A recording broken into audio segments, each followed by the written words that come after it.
டீகுரு சொந்தங்களுக்கு வணக்கம். இன்னைக்கு நேர்காணல நம்மளோட எழுந்திருப்பவர் அரசியல் விமர்சகர் திரு கார்த்திக் என் சுவாமி அவர்கள். வணக்கம். வணக்கம். மீண்டும் இந்து விரோத போக்க விசிக தலைவர் தொல் திருமாவளவன் அவர்கள் செஞ்சிருக்காரு. முதல் படை வீடான திருப்பரங்குன்றம்க்கு அங்க போயிட்டு அங்க விபூதி வச்சதை அழைச்சிருக்காரு. அதற்கு அவர் பதில் 6 மணி நேரம் இருந்தது, நான் முழுசாவா இதுல வச்சிருப்பேன், அதை நீங்க பாக்கலையா அப்படிங்கிற ஒரு கேள்வி, எதிர்வினை கேள்வியும் அவர் கேட்கிறாரு. என்ன இந்த போக்கை எப்படி பாக்குறீங்க? அனைவருக்கும் வணக்கம். அதாவது இது புதுசு கிடையாது, நமக்கு அவர் ரெகுலரா செஞ்சுக்கிட்டு இருக்கிறது தான் இந்த விஷயம். ஏன்னா நான் அவர் முன்னாடி செஞ்சதெல்லாம் நம்ம ரொம்ப சொன்னோம்னா பெரிய வரலாறா போயிடும். அவர் சமீபத்துல பேசுனதை மட்டும் கோடிட்டு காட்ட விரும்புறேன். அவர் என்ன சொன்னார், நம்ம முருகரை கடவுளாக ஏற்றுக்கொண்டால் கூட நாம் ஆரியர்களின் வலையில் விழுந்து விடுவோம், சனாதனிகள் வலையில் விழுந்து விடுவோம் சொன்னார். ஆனா இப்போ கோயில் போயிருக்கார். எதுக்கு போனாருன்னா, இப்போ அரசியல் அவருக்கு முக்கியம். அந்த முருகர் மாநாடுடைய இதை டைவர்ட் பண்ணணும், மக்களை இந்த பக்கம் திசை திருப்பணும், அந்த மாநாடை இதுவாகாம மக்கள்கிட்ட ரீச் ஆகாம பண்ணணும். இவர் பேசு பொருளா 3 நாள் இருப்பாரு. சரி, இவர் 1/2 மணி நேரம் தான் நெத்தியில வச்சிருந்தாரு. கோயிலுக்கு போயிட்டு அந்த 1/2 மணி நேரம் இருந்தது. இவரே சொல்றாரு 1/2 மணி நேரம் இருந்தது, அதுக்கு என்ன இப்போ? இது எங்க பிரச்சனை ஆகுதுன்னா, இவர் வெளியில அழிச்சிட்டு போறதுங்கிறது பிரச்சனையே கிடையாது. வெளியில வராரு, அழிக்கிறாரு, அதெல்லாம் அவருடைய, ஏன்னா நம்ம முதல்வரே செய்வார். அதான் குங்குமம் போட்டு அழிப்பார். ஆந்திரா போனா குங்குமம் வச்சுக்குவாரு, அது வேற விஷயம். அவர் அங்க போனா வைப்பாரு, இங்க வைக்க மாட்டாரு, அதெல்லாம். ஆனா ஒருத்தங்க செல்ஃபி கேட்கறாங்க. அந்த 3 பேருமே, அந்த கேட்கிற எல்லாருமே திருநீர் வச்சிருக்கிறவங்க தான். அவங்க எல்லாரும் கட்டி கூட இருக்கிறவங்க. ஒரு செல்ஃபி கேட்கும்போது அவசரமா அந்த கேமரால பார்த்து அழிச்சிட்டு அதுக்கப்புறம் கொடுக்கும்போது தான் அது ஒரு பேசு பொருள். அவர் நார்மலா அதை பண்ணியிருந்தாருனாக்க சரி, நம்ம எப்பவுமே வரும்போது அப்படி துடைப்போம், வேறு வேலை வரும், அதெல்லாம் கூட காரணம் சொல்லலாம். ஆனால் இவர் பண்ணும்பொழுது அந்த போட்டோல தன்னோட அந்த முகம் திருநீரோட இருக்கக்கூடாது. ஏன்னா அது பின்னாடி ஒரு வரலாறா நிற்கும் அப்படிங்கிற ஒரு உஷார்ல அவரு அழிச்சிட்டார்.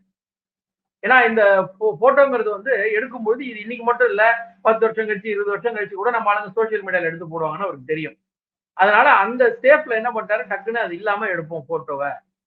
அப்ப என்ன ஆகும், இன்னொரு பக்கம் பாருங்க, இந்த மாதிரி ஆன்மீகவாதிகள் எல்லாரும் இவர் கூட தான் இருக்காங்க. இவர் ஆன்மீகம் ஏத்துக்கலனால, இவர் சாமி ஏத்துக்கலனா இவர் கூட எல்லாருமே இருக்காங்க அப்படிங்கிற ஒரு பேசு பொருளாக்கிடலாம். ஏன்னா கூட இருக்கிற எல்லாரும் திருநீர் வச்சிருக்காங்க. பாத்தீங்களா, ஆன்மீகவாதிகள் என்னோட தான் இருக்கிறார்கள், இங்க நடக்கிறது போலி முருக பக்தர் மாநாடு, இப்படி ஒரு பேசு பொருள். இவர் தொடர்ச்சியா அதை பண்ணிட்டு தான் இருக்காரு. இவரே பாத்தீங்கன்னா முன்னையே கோவிலை பத்தி எல்லாம் தப்பா பேசிட்டு, சிதம்பரம் கோயில்ல என்ன கூப்பிட்டாங்க, அதனால நான் கும்பாபிஷேகத்துக்கு கூட கலசம் எடுத்துட்டு மாடிக்கு போனேன்னு சொன்னார். ஏங்க நீங்க ஏறுனீங்க அப்படிங்கும் போது, நான் மாடிக்கு போனேன், அப்புறம் அங்கேருந்து பார்த்தா கோபுரத்துல ஏத்துட்டாங்க, நான் கோபுரத்துக்கு போயிட்டேன். இப்ப இவரே முன்னுக்கு பின்னா முரணா இப்படிதான் பேசிட்டு இருப்பாரு. ஆனா இவருக்கு பாத்தீங்கன்னாக்க சனாதனிகள்னு மட்டும் இல்ல, இவருக்கு நீங்க சொல்ற மாதிரியே ஓட்டு கேட்கிறப்ப நீங்க சொல்ற மாதிரியே பார்த்திருப்போம். இதே சிதம்பரம் கோயிலுக்கு போறது, நடராஜர் கோயிலுக்கு போறது, அப்ப இருக்க உள்ளூர் கோயில் கும்பாபிஷேகம் கலந்துக்கிறது, அப்படி இப்படின்னு சொல்லிட்டு அவர் ஒரு பக்கம் அந்த தேர்தல் அப்படி தேர்தல்ல வெற்றி பெற்ற அப்புறம் இந்த மாதிரி சனாதனத்தை எதிர்ப்பேன் அப்படிங்கிறது, அப்புறம் கோவில்லாம் வேற மாதிரி இருந்தது அப்படின்னு சொல்றது, அந்த பொம்மைகளை பத்தி அசிங்கமா பேசுறது, அப்புறம் இந்த மாதிரி திருநூறு வச்சு அழைக்கிறது, இது இன்னும் மக்கள்கிட்ட என்ன பண்ணாலும் நம்மளை ஏத்துக்கிறாங்க அப்படிங்கிறதுனாலதான் இவரு தைரியமா பண்ண ஆரம்பிக்கிறாங்களா? கண்டிப்பா கண்டிப்பா. அதாவது எது பண்ணாலும் சரி, தேர்தல் நேரத்துல மக்களை சரி கட்டிட்டு நம்ம ஓட்டு வாங்கிக்கலாம். ஏன்னா திமுக பேக்ரவுண்ட்ல இருக்கு, கூட்டணி இருக்கு, பெரிய கட்சி இருக்கு, அது நம்மளை ஜெயிக்க வச்சிரும். நம்ம எது பண்ணாலும் பரவாயில்ல அப்படிங்கிற விதம் தான். சரி, இப்ப இவ்வளவெல்லாம் ரொம்ப பார்த்து பார்த்து செய்யறவர், இந்த போட்டோ இது வந்துடக்கூடாது அழிச்சுட்டு எல்லாம் வரவரு, வேங்கை வயல் போது எங்க போனாரு? போக கூட இல்லையா? அவரு பேச கூட இல்லையா? அதை பத்தி எங்க பேசினார் பெருசா? ஒண்ணு எனக்கு தெரிஞ்சு ஒரு இடத்துல பேசியிருப்பாருன்னு நினைக்கிறேன். இன்னொரு இடத்துல இவர் அதுக்கு பெரிய தோழமை சூட்டல் பண்ணாரு. நீங்க கவனிக்க தவறிட்டீங்க, தோழமை சூட்டல் பண்ணாரு. சொன்னேன், ஒரு இடத்துல பண்ணாரு அவரு. அது மிகப்பெரிய ஒரு பிரச்சனை. இறங்கி இருக்கணும், தோழமைகளை கூட்டி கொண்டு இறங்கி இருக்கணும். இவர் சுட்டிட்டு இருக்கக்கூடாது, கூட்டிட்டு இறங்கி இருக்கணும். இவர் அதை பண்ணல. இப்ப நீங்க கேட்கிற மாதிரி தொடர்ச்சியா ஒரு அரசியல்ல தன்னுடைய வாக்கு வங்கிய ஒரு பக்கம் சிரமமா வச்சுக்கணுங்கிறதுக்கு பண்ணிட்டு தான் இருக்காரு. நீங்க இன்னொரு பக்கம் பார்க்கணும், அவர் சும்மா இன்னைக்கு உடனே பேசிட்டு நாளைக்கு மறந்து போய் அப்படிலாம் கிடையாது. அவர் அதை தொடர்ச்சியா ஞாபகப்படுத்தி அன்னைக்கு சொன்னது இன்னைக்கு சொன்னதுன்னு வருஷப்படுத்தி பேசக்கூடிய அளவு திறமையானவர். அவர் தெரியாம பேசிட்டாரு, தெரியாம சொல்லிட்டாருலாம் எடுத்துக்க முடியாது. அவர் தொடர்ச்சியாக ஒரு குறிப்பிட்ட மதத்தை, ஒரு குறிப்பிட்ட பிரிவை இழிவுபடுத்தணும், செய்யணும் அப்படிங்கிறத ரொம்ப தெளிவா பேசிட்டு தான் இருக்காரு. அதுல அவர் மாறவே மாட்டாரு. நம்ம தான் வந்து மக்கள் தான் வந்து அவரை ஜெயிக்க வைக்கிறாங்க. நீங்க பாத்தீங்கன்னாக்கா அவர் ஜெயிச்ச தொகுதி வந்து பெருவாரியா ஆன்மீகவாதிகள் நிறைந்த ஊர். ஆனா அங்கதான் தொடர்ச்சியா ஜெயிக்கிறாரு. நீங்க இன்னொன்னு மக்களுக்கு எப்படி போர்ட்ரேட் ஆகுதுன்னா, அவர் ஒரு கோயிலுக்கு போறாரு. அங்க வந்து எல்லாரும் வரவேற்பு குடுக்குறாங்க. கும உள்ள வான்னு கூப்பிடுறாங்க. எல்லாம் பண்றாங்க. அது வந்து அரசு கோவில் தான். ஈவோ எல்லாம் இருப்பாங்க. சின்ன சின்ன அரசு கோவில்கள்ல எல்லாம் கட்டுப்பாட்டுல இருக்கிற ஈவோ எல்லாம் இருப்பாங்க. அவங்க எல்லாம் உள்ள கூப்பிடுறாங்க. இவர் அதெல்லாம் வச்சு பாத்தீங்களா நான் ஆன்மீகத்துக்கு எதிரானவன் அல்ல. நான் இதுக்கு தான் எதிரி. சனாதனத்துக்கு தான் எதிரின்ற மாதிரி பண்ணிக்குவாரு. அது இவர் எப்பவுமே தொடர்ச்சியா பண்றதுதான். கோவில்ல கூட நான் சொன்ன மாதிரி அவங்க ஊர் கோவிலு எங்க ஊர்க்காரங்க எல்லாம் என்ன கூப்பிட்டாங்க. அப்ப ஊர்க்காரங்களுக்கு தெரியாதா இவர யாருன்னு? ஏன் கூப்பிட்டாங்க? இவர் வந்து தன்னை நிலைநிறுத்திக்கிறதுக்காக இங்க ஒரு டிராமா, அங்க ஒரு டிராமா, அங்க ஒரு டிராமான்னு பண்ணிட்டு இருக்காரு.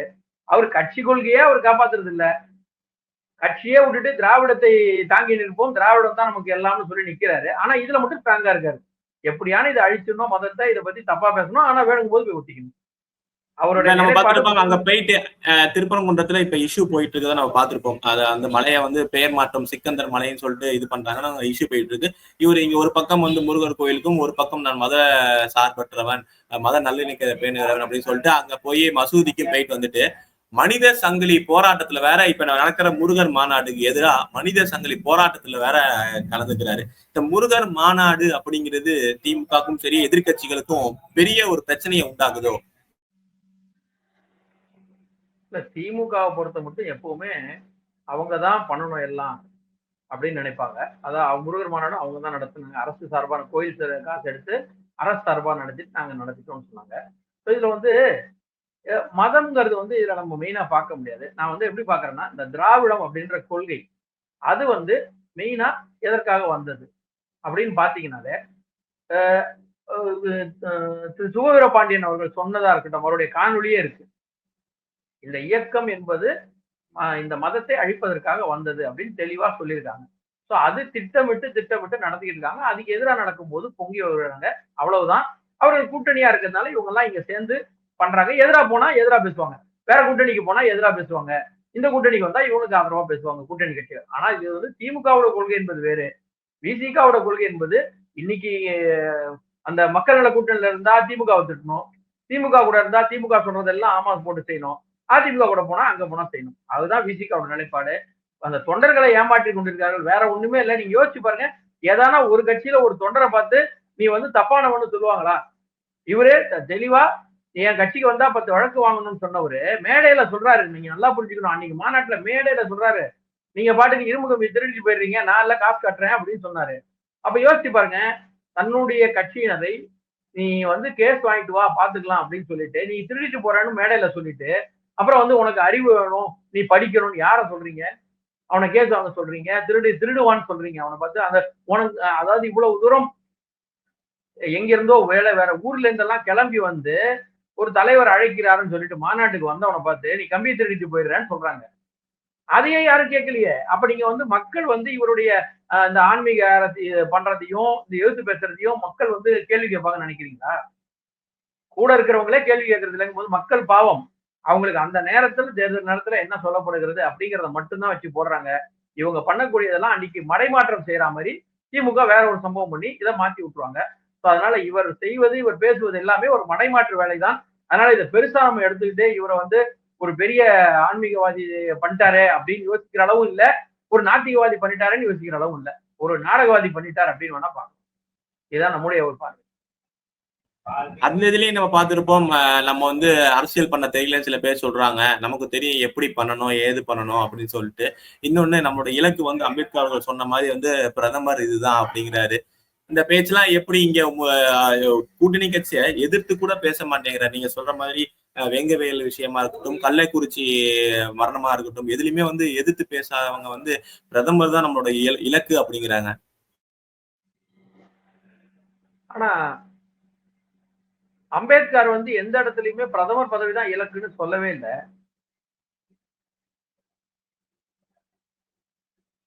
இல்ல சொல்றாரு, இவரு சொல்றாரு.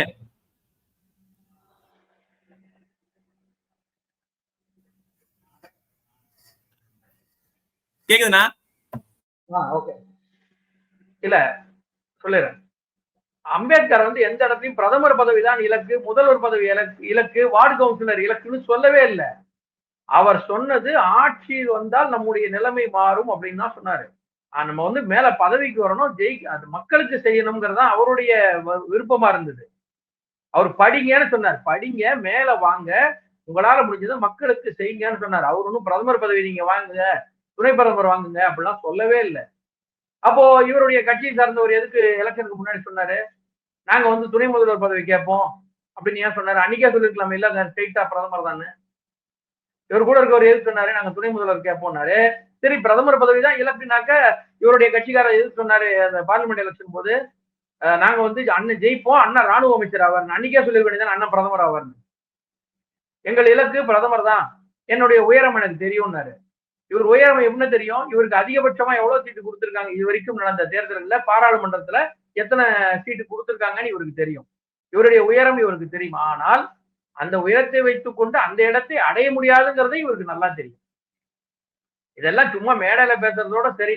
அதான் சொன்னேன் இல்லையா, இவர் வந்து ஒரு விளம்பரமா இவரை யூஸ் பண்ணிக்கலாம். இந்த இடத்துக்கு இந்த நிகழ்ச்சி போர் அடிக்கும் போது நடுவில் ஒரு விளம்பரமா போடுவாங்க இல்லையா, அந்த மாதிரி இதெல்லாம் மடைமாத்திரமா கொஞ்சம் இவரை பேச சொல்லுங்க அப்படின்னா இவர் வந்து பேசிட்டு எல்லாத்தையும் மாற்றி விட்டு போவார். இது வரைக்கும் இவர் எத்தனை போராட்டங்கள் செய்து எத்தனை சலுகைகளை மக்களுக்கு வாங்கி கொடுத்திருக்கிறார். இவர் செய்த போராட்டத்தின் விளைவாக எத்தனை மக்களுக்கு நடந்திருக்கிறது. திரு ராமதாஸ் அவர்கள் போராடினாரு, இந்த இவ்வளவு ஒதுக்கீடு வாங்கினப்பா அப்படிங்கிறாரு. கலைஞர் அவர்கள் வந்தாரு, இவ்வளவு ஒதுக்கீடு கொடுத்தாங்க. திரு ஜெயலலிதா அவங்க வந்தாங்க, நாங்க இவ்வளவு ஒதுக்கீடு ஏத்துறோம்னு சொன்னாங்க. இவரு என்ன செஞ்சு இது வரைக்கும் பண்ணாரு? இவரை வந்து சும்மா நீங்க ஒரு ஜாலிக்கு பார்க்கலாம், விளம்பரமா. மக்களுக்கு எந்த ஒரு பயனும் இல்லாத சும்மா ஒரு வேடிக்கை பார்க்கிற மாதிரி பார்க்கலாம்.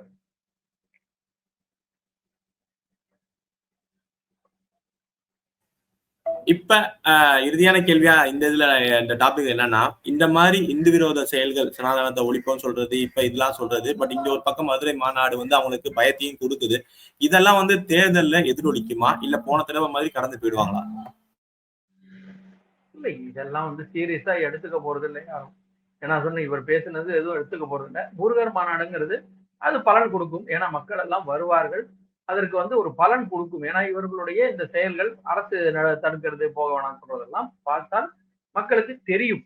கடந்து போனாங்க என்ன கொஞ்சம் மாறலாம், ஒரேடியா அப்படியே தூக்கி மாறிடும்னு சொல்ல முடியாது, கொஞ்சம் மாறலாம். இதன் மூலமாக ஒரு மாற்றம் வரும், கண்டிப்பா எதிர்பார்க்கிறோம் மாற்றம் வரும். போன முறையெல்லாம் ஒரு 1 லட்சம் வாக்குல ஜெயிச்சாங்கன்னு வச்சுங்களேன். இந்த முறை அந்த இடத்துல வாக்கு வித்தியாசம் டஃப்பா இருக்கும், ஈஸியா ஒரு கேக் வாக்கா இருக்காது. நிறைய இடங்கள்ல 500, 1000 ஓட்டு வித்தியாசம் ஜெயிச்சாங்க இல்லையா, அதெல்லாம் இவங்களுக்கு பயங்கர டஃப் கொடுத்து எதிரணிக்கு வரக்கூடிய வாய்ப்புகள் இருக்கு. அதனால இவர்கள் வந்து இது கண்டிப்பாக முருகர் மாநாடுங்கிறது மாறும். அந்த இடத்தில் அந்த நிகழ்வின் மூலமாக ஒரு மாற்றம் இங்கே கண்டிப்பாக வரும்.